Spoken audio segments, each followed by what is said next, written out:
ರಶ್ಮಿಕಾ ಮಂದಣ್ಣ ಅಂದ ಕೂಡಲೇ ನಮಗೆಲ್ಲರಿಗೂ ಕೂಡ ನೆನಪಾಗೋದು ಕಿರಿಕ್ ಪಾರ್ಟಿ ಸಿನಿಮಾ. ಸೊ ರಕ್ಷಿತ್ ಶೆಟ್ಟಿ ಅವರ ಜೊತೆಗೆ ಕಿರಿಕ್ ಪಾರ್ಟಿ ಅನ್ನೋ ಸಿನಿಮಾದ ಮೂಲಕ ಕನ್ನಡ ಇಂಡಸ್ಟ್ರಿಗೆ ಕಾಲಿಡ್ತಾರೆ ನಮ್ಮ ರಶ್ಮಿಕಾ ಮಂದಣ್ಣ ಅವರು.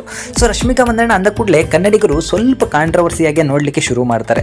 ಇವರು ಹಲವಾರು ಕಡೆ ಒಂದು ಸ್ಪೀಚ್ಗಳನ್ನು ಕೊಡಬೇಕಾದ್ರೆ ಸ್ವಲ್ಪ ಕಾಂಟ್ರವರ್ಸಿ ಮಾಡ್ಕೋತಾರೆ ಅಂತ ಹೇಳಿ ಎಲ್ಲರೂ ಕೂಡ ಮಾತಾಡ್ತಾರೆ.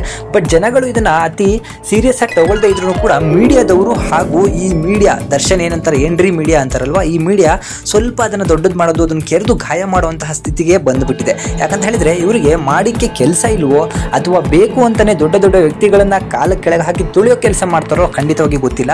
ಸೊ ಇವತ್ತಿಗೂ ರಶ್ಮಿಕಾ ಮಂದಣ್ಣ ಕರ್ನಾಟಕದಿಂದಾನೇ ಹೋಗಿರೋದು, ಅವರು ಕೊಡವ ಸಮುದಾಯದಿಂದಾನೇ ಹೋಗಿರೋದು ಅಂತ ಹೇಳಿ ಎಲ್ರಿಗೂ ಕೂಡ ಗೊತ್ತು. ಅದು ಸ್ವತಃ ಗೂಗಲ್ ಕೂಡ ತಿಳಿಸುತ್ತೆ. ಸೊ ಇದನ್ನ ರಶ್ಮಿಕಾ ಮಂದಣ್ಣ ಅವರು ಇವತ್ತು ಇತ್ತೀಚೆಗೆ ಒಂದು 2-3 ದಿನಗಳ ಹಿಂದೆ ಒಂದು ಇಂಟರ್ವ್ಯೂ ನಡೀತಿದೆ. ಅಲ್ಲಿ ಅವರು ಒಂದು ಮಾತನ್ನ ಹೇಳ್ತಾರೆ.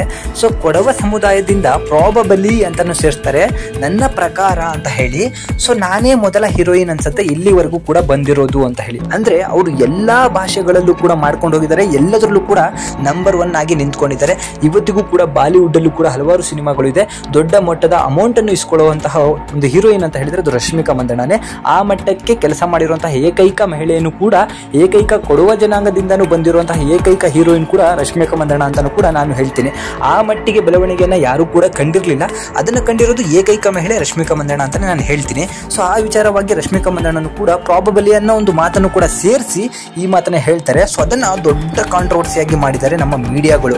ಅದಕ್ಕೆ ತಗೊಂಡು ಹೋಗಿ ಹರ್ಷಿತಾ ಪೂಣಚ್ಚ ಅಥವಾ ಪ್ರೇಮ ಅವರು, ಹೀಗೆ ಹಲವಾರು ಜನ, ಯಾರ್ಯಾರು ನಿಧಿ ಸುಬ್ಬಯ್ಯ ಇರ್ಬೋದು, ಆಮೇಲೆ ಅವ್ರು ಯಾರ್ಯಾರೋ ಹೀರೋಯಿನ್ಗಳು ಇದ್ದಾರೆ. ಸೊ ಆ ಜನಾಂಗದ ಎಲ್ಲ ಹೀರೋಯಿನ್ಗಳಿಗೂ ಕಾಲ್ ತಗೊಂಡು ಮೇಡಮ್ ಅವರೇ ರಶ್ಮಿಕಾ ಮಂದಣ್ಣ ಅವ್ರು ಹೀಗೆ ಅಂದ್ಬಿಟ್ರು, ಹಾಗನ್ಬಿಟ್ರು, ನಿಮ್ಗೆಲ್ರಿಗೂ ಕೂಡ ಅವಮಾನ ಮಾಡೋ ರೀತಿ ಆಗ್ಬಿಟ್ಟು ಇದು ಸುಪೀರಿಯರ್ ನಡೀತಾ ಇದೆ, ಅವರೇ ಸರ್ವಾಧಿಕಾರಿ ತರ ನಡೀತಿದ್ದಾರೆ ಅಂತ ಹೇಳಿದ್ರು. ಅದಕ್ಕೆ ಎಲ್ರಿಗೂ ಕೂಡ ಒಳ್ಳೆ ಒಂದು ಆನ್ಸರ್ ಕೊಟ್ಟರು. ಮೀಡಿಯಾಗೆ ಮುಟ್ಟು ನೋಡ್ಕೊಳ್ಳುವಂತಹ ಒಂದು ಆನ್ಸರ್ಗಳನ್ನ ಕೊಟ್ಟಿದ್ದಾರೆ. ಸೊ ಪ್ರೇಮ ಅವರು ಅಂದಿದ್ದಾರೆ, ಇದನ್ನ ಜನಗಳೇ ತೀರ್ಮಾನ ಮಾಡ್ತಾರೆ, ಅವರು ಮಾತಾಡಿದ್ದು ಅವರಿಗೆ ಗೊತ್ತಾಗಬೇಕು. ಸೊ ಇದ್ರ ಬಗ್ಗೆ ನಾನೇನು ಕಮೆಂಟ್ ಮಾಡಲ್ಲ ಅಂತ ಹೇಳಿ ಪ್ರೇಮ ಅವರಂದ್ರೆ ಹರ್ಷಿಕಾ ಪೂಣಚ್ಚ ಅವರು ಒಂದು ಮಾತನ್ನ ಹೇಳ್ತಾರೆ. ಸೊ ನಾನು ಇವತ್ತಿನವರೆಗೂ ಕೂಡ ನಾನು ಸಪೋರ್ಟ್ ಮಾಡದೆ ರಶ್ಮಿಕಾ ಮಂದಣ್ಣಂಗೆ, ಯಾಕಂದ್ರೆ ನಮ್ಮ ಸಮುದಾಯದ ಹೆಸರನ್ನ ಇಟ್ಕೊಂಡು ಇದುವರೆಗೆ ಇಷ್ಟು ದೊಡ್ಡ ಮಟ್ಟಕ್ಕೆ ಹೆಸರನ್ನ ಮಾಡಿದ್ದಾರೆ, ನಮ್ಮ ಸಮುದಾಯಕ್ಕೆ ಒಂದು ಬೆಲೆನ ತಂದುಕೊಟ್ಟಿದ್ದಾರೆ.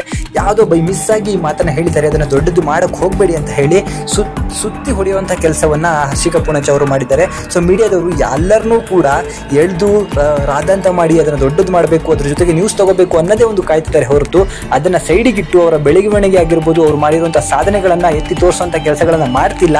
ಇವಾಗ ಏನಿದ್ರು ಕೂಡ ಮೀಡಿಯಾ TRPಗೋಸ್ಕರನೇ ಸಾಯ್ತಾ ಇದೆ ಅಂತ ಹೇಳಿ ಖಂಡಿತವಾಗಿ ನಮಗೆ ಅನಿಸ್ತಿದೆ. ಸೊ ಇದ್ರ ಬಗ್ಗೆ ನಿಮಗೆ ಏನ್ ಅನ್ಸುತ್ತೆ ಅದನ್ನ ಕಮೆಂಟ್ ಮುಖಾಂತರ ತಿಳಿಸಿ.